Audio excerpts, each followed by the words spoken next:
Hello and welcome back to the Customer Journey Best Practice webinar from CX Omni. Today we will present you the third part with Joachim Thurn from Effectly. Beyond customer journey mapping, the roadmap to a customer-centric organization. It's the name of our webinar today. As you may know, is CX Omni one of the leading software as a service tool to visualize customer journeys. With this webinar series, we are offering practical examples presented by experts. During the webinar, you have access to a chat, which you can ask questions to Joachim during the webinar presentation. It's on the right corner bottom. And that's the end of my short introduction. I see some of the participants are back from the last time. Please write your questions and we will give you an answer. At the end of the webinar, we have also the possibility to ask directly to Joachim. I wish you an exciting webinar and would hand over to Joachim. Hi, Joachim. You are there?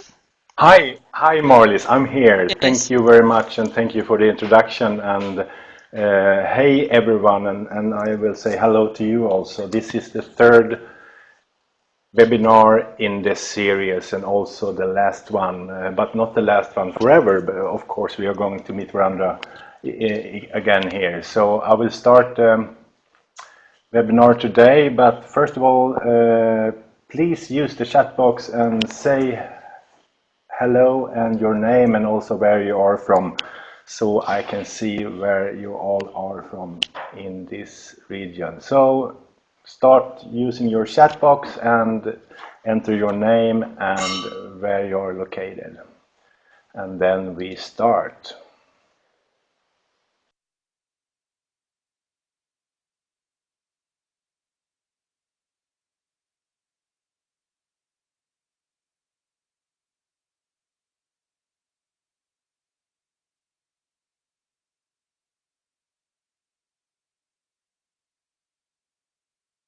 Okay, hi Dirk from Köln and Martin also from Germany. Thank you, welcome so much. Okay, I will zoom out a little bit here, like this. Some technical issues here, just a moment.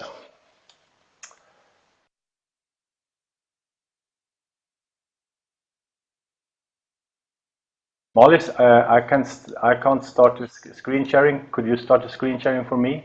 Is that possible?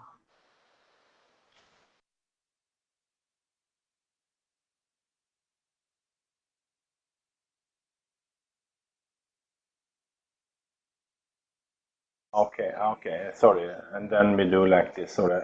Yeah, of course. Yeah. Let's start this like this. And we go like this. Yeah. You see it? Yeah. And we do like this. Yeah. Okay. The technique is working. Thank you, Apple, and thank you, the webinar. Okay, back to track then. This is the last one, and we have discussed the importance of customer experience, and that customer experience is at the forefront of all companies that want to lead today across industries worldwide, with the purpose to get the customers to pay more, stay longer, and recommend your brand to families and friends. And today we are going to talk about beyond customer journey mapping and the roadmap to our customer-centric organization. And if we stay a little bit around customer-centric organization, what is the meaning of customer-centric organization? all Yes, also yes, I can. please don't do customer-centric But organizations, because start. if you want to succeed in the It's age of not the on customer, you it's only need to be my customer screen. I can't obsessed. start your screen You need to sharing. be customer But you must obsessed. So start this by is what yourself. this webinar will be about, Oh, I think beyond the customer journey mapping and how to get a customer it's a little obsessed bit big. organization. So let's hit it Oh, here. yes. Okay, if you don't know me, my name is Joachim Törn. I'm the customer engagement transformist, and half of my life I've been working with customer experience management and help companies, organizations around the world to get more customer centric and today more customer obsessed. I did the HU in Chicago back in the 80s. I was the co-founder of iTrim 2001. And in 2012, we founded Effectly based on the insights from the extremely growth from the iTrim business, where customer emotions was the bottom line, and how we did get recommendations and extremely high NPS scores from that company and customers. So my core values, I want to be authentic, innovate, and also to be here to inspire you and your organization. Okay, let's hit it. This kind of image and situation, you have certainly been at a concert or something like this, and what we are seeing here, it's a kind of image that the customer is in charge right now. So the power is at the customer's end, and the customer is king and queen today. And how come? Let's zoom out a bit and check the way that we go from the 90s, because the 90s was more like the age of the manufacturing, and the 1990s to 2000 was called the age of information. We did get PCs and internet and networking and so on. For the next several decades, business will be adapting to the age of the customer as a new business discipline and a new business cycle, where the power has shifted totally back to the people. And of course, engagement will mean everything, engagement with your brand and so on. So, what do customer-obsessed companies do differently? We have listed 10 things that customer-obsessed companies do differently to win in the competition and to see customer-centric, customer-obsessed initiative as the compelling differentiator in their business. So first of all, they focus on the customer experience retention over customer acquisition, of course. Back in 2013, Forrester Research did a global survey on CMOs, Chief Customer Officers, and 63% of the listed acquiring new customers as their top priority, while just 22% said retaining current customers was their top goal. So customer-obsessed companies don't obsess over waiting more. They appreciate and take care of what they've got, letting the brand advocates drive the new customer acquisition. So word of mouth and engage customers that talk to others and have peer-to-peer communication about the brand, product, or service. Number two, they align brand strategy with the customer experience. Customer-obsessed companies don't just talk the talk or being focused on their customers. They walk the walk. Also here, a poll from Forrester Customer Experience Council reveals that just 18% align to customer experience with the brand strategy. A necessity in creating consistent, positive customer brand interactions and conformal messaging. So there is a huge gap here, of course. And number 3, they are nimble and connected. Customer-obsessed companies break down silos, or matter of fact, they are connecting silos and create seamless services and experience around the customer experience across the standard and emerging channels their customers are using every day, from day to day.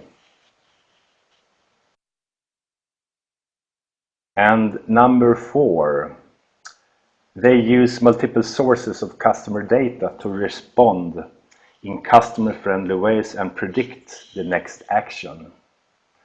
We'll heavily talking about customer effort score today, how we can help the customer and to lower the bars to doing business with us. And customer-obsessed companies create a relationship of trust. They use insights and data and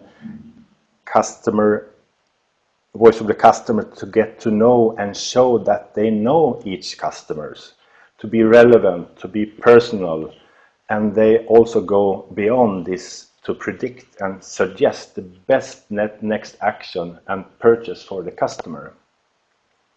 So predict the next action to lower the bar for effort for the customer. Okay, let's hit number 5. They use customer intelligence to gain insight at a scale that leads to better products over time. And when I say connect the silos, you know, when we have marketing, we have sales, we have customer service, we have finance and legal, and we also have product development. When product development comes together with marketing and sales and customer service and really understand the customer's issues, pain points, and high level of effort, we can also develop the products and services and also the brand that the customers desire, they want and needs for real. So number 6.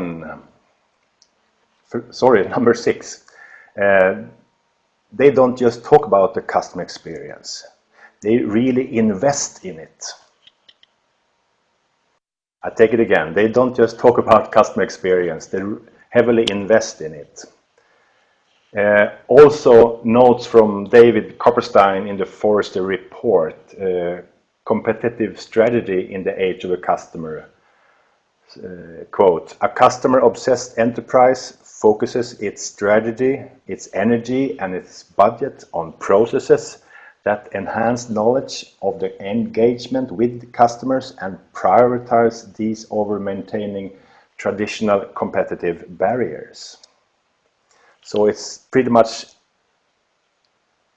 the right thing to focus on the right things in the budget and to move budget in the way of enhanced knowledge and engagement with the customers so that you get the right prioritizing here. Okay, let's jump over to number 7. They recognize that the customer journey is almost never a straight line. Customer-obsessed companies don't just deliver on omnichannel services and support, they also invest in creating a kind of 360-degree view of the customer that maps the customer journey and details the customer stories and also the feedback across a variation of channels and touch points so that we understand the true emotions from the customer.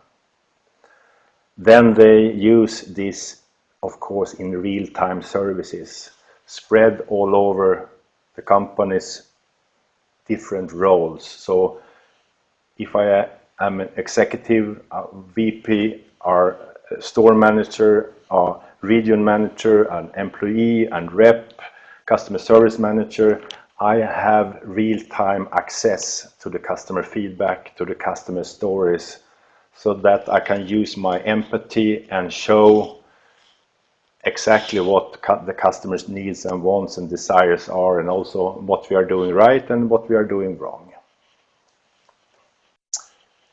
Let's go to number 8 then. They create a connection with the customer post-transaction, of course. Customer-centric companies focus on the customer engagement, both shortly and long time after the sale. They often communicate proactivity and personal in an authentic way. You know, when we help companies with customer lifetime cycle, we often see that, first of all, the companies hasn't that kind of insight around customer lifetime cycle and the customer lifetime value. So from there, it's hard to align budgets with this kind of initiative. But when you understand the customer life cycle value, you also could focus on the real customer value over time, and from there also invest in the communication proactively after the sale, and also in a relevant and personal, authentic way. Let's hit number 9. They invest in content creation over advertising. And what's the meaning of that? Customer-obsessed companies develop and deliver helpful, shareable content rather than pushing promotional content and advertising. And here's the thing: when you are in the customer's room and customer's mind, it not depends on if you working with 10 customers, 100 customers, 10,000 customers, or millions of customers. Every time they have a touch base with your brand, your touch points in your channels, etc., you have the opportunity to make them tick and make them feel good, and actually get them so emotional so that they remember you. And when they remember you, you are in top of mind when they have needs and wants next time. And when they remember you, they also gain a high NPS score, of course, so that they are engaged customers that talks about your brand because they remember you based on their emotions. So really invest in content that creates emotions with the customer. And number 10, they are flexible to customer needs. To really understand, to have the customer's glasses on and to walk in the customer's shoes. Customer-obsessed companies realize that the customer service and customer experience, it's absolutely not a one-size-fits-all. And of course, they align their processes and empower their people and the staff and executive to make sure that each customer interaction is personalized and satisfying, of course. So the age of the customer is upon us here. So my question to you today is your brand becoming customer obsessed? So this is my important question to you. In the age of the customer, is your brand becoming customer obsessed? So this is the first question, and now I think we could be a little bit interactive here. So if you take up your phones, see if it feels, take up your phones here and surf to menti.com, and when you hit menti.com you can use the code 377467. So go to menti.com from your phone or your browser and hit the code 377467 and answer to my question: is your brand becoming customer obsessed?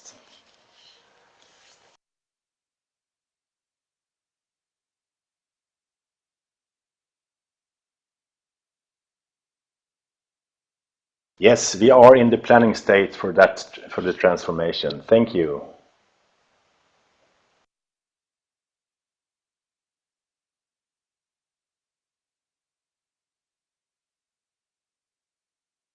Thank you very much. We have 2 answers here.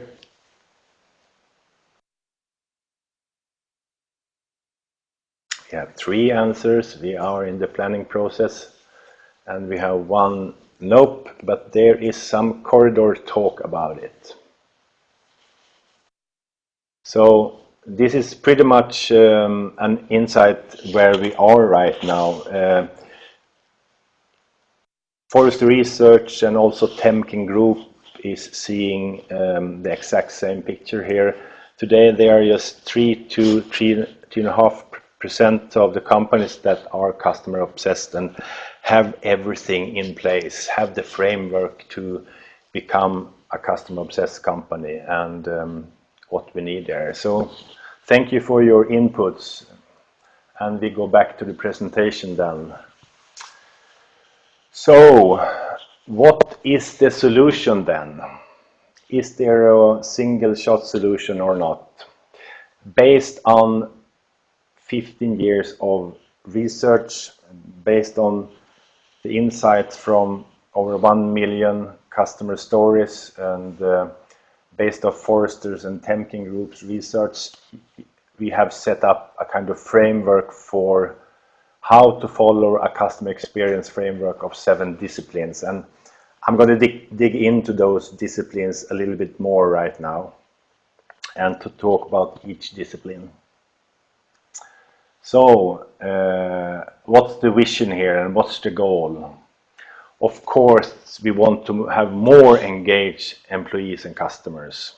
Customers that stays longer with us, customers that pays more for the product or service, and customers that recommend us.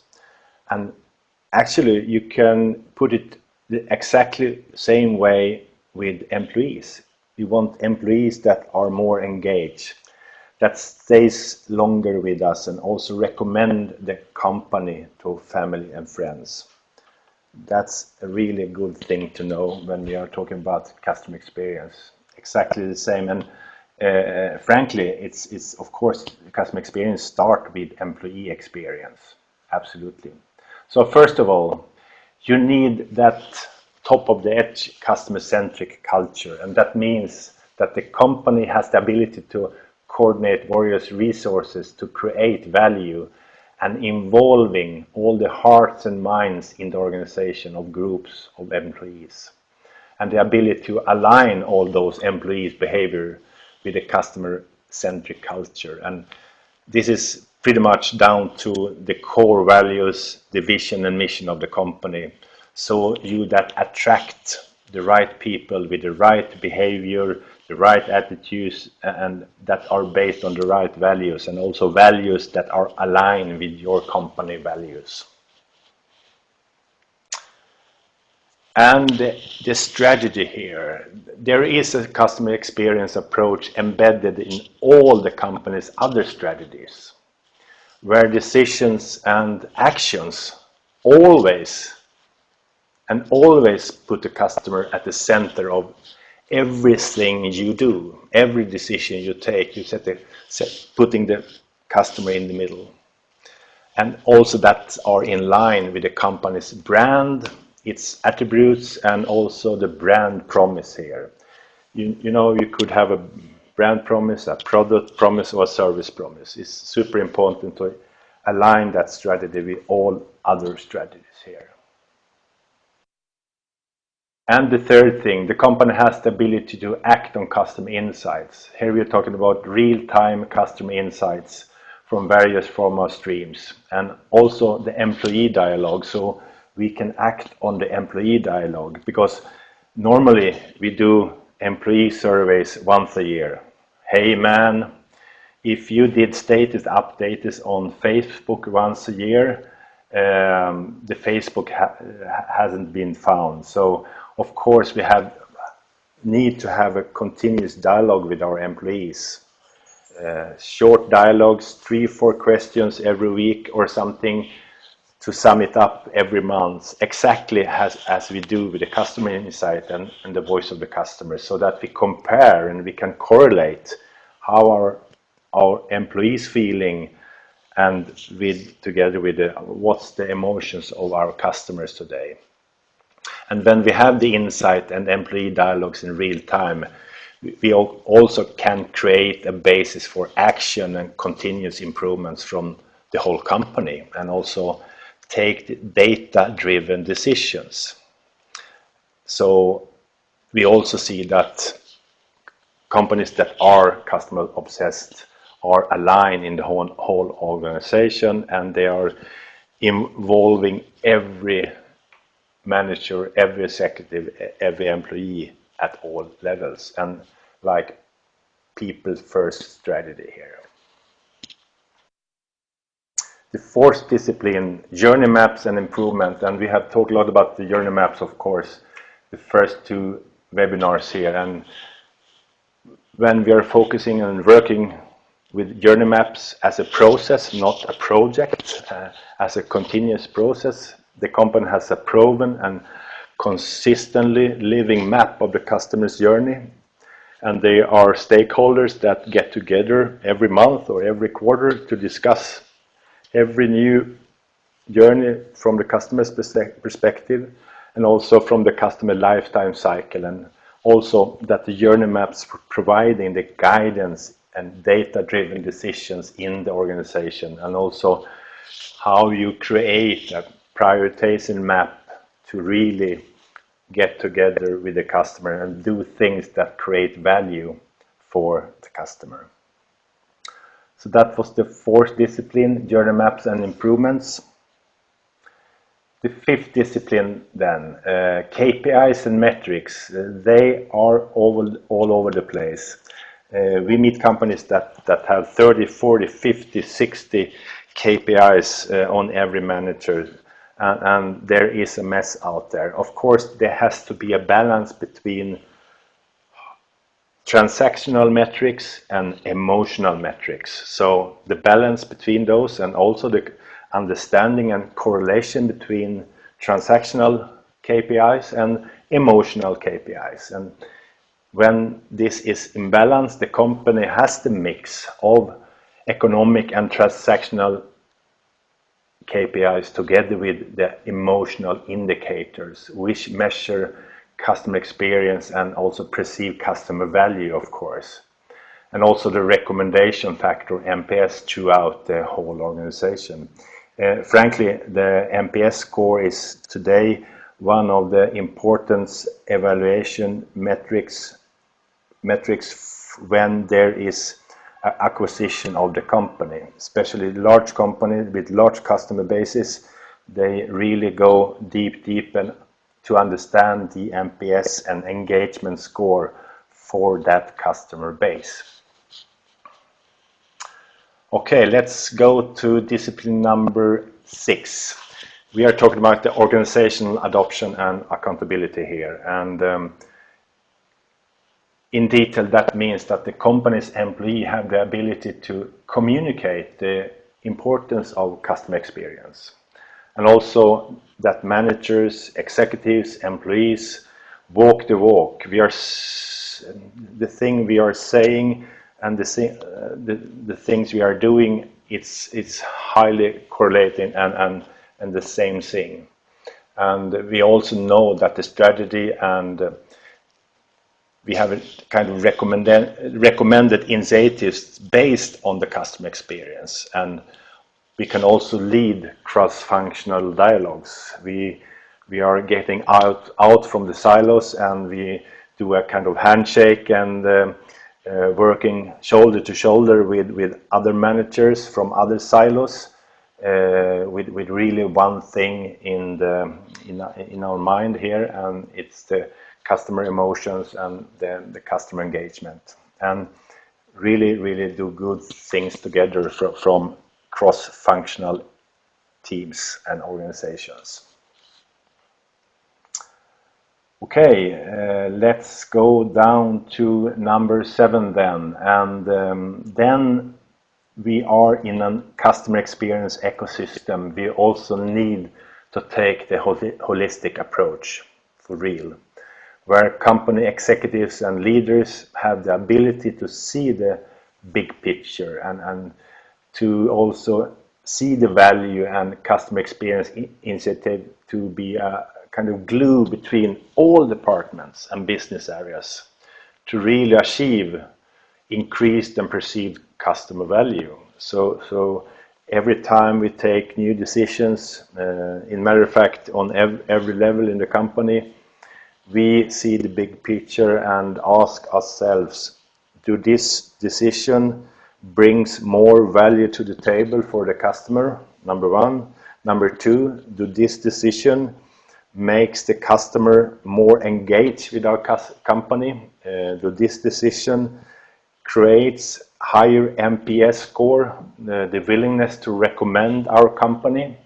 So those three questions together with the big picture is super important to have with you.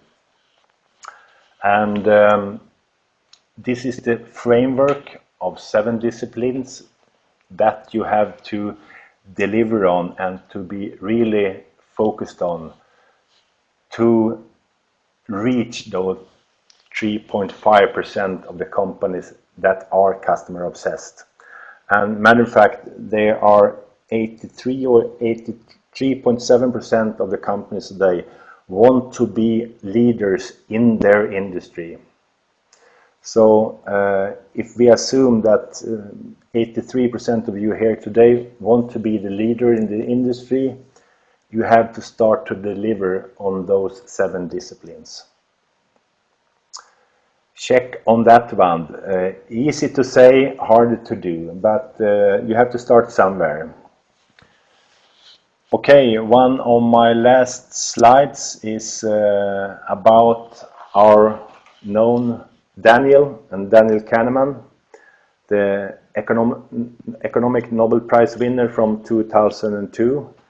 And I talked about him, I think I talked about him on the first webinar, and the findings he did about our brain and how our brain is working based on system 1 and system 2, and how we make decisions, and why the emotional journey for the customer is the essential #1 factor for success for your company. And the bottom line of his research was pretty much this.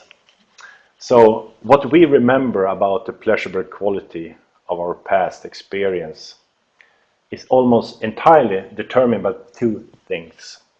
How the experience felt when they were at their peak, best or worst of course, and how they felt when they ended. And this is so true. So think about it yourself. When you are in a store, you are in a process of something to buy something. The thing that you take with you from out the store, the last thing you hear, say or feel from that cashier, from that employee, that's the thing you take with you when you accumulate the emotions, and the emotions that to 99% will guide you in your next decision when you are purchasing products and services. So I want you to take this with you because today, in the age of the customer, the emotions in business are here to stay for real, and we have so much and tons of research to validate this with, so it's a no-brainer today. So with this last slide, I will open up for a kind of longer Q&A if you want.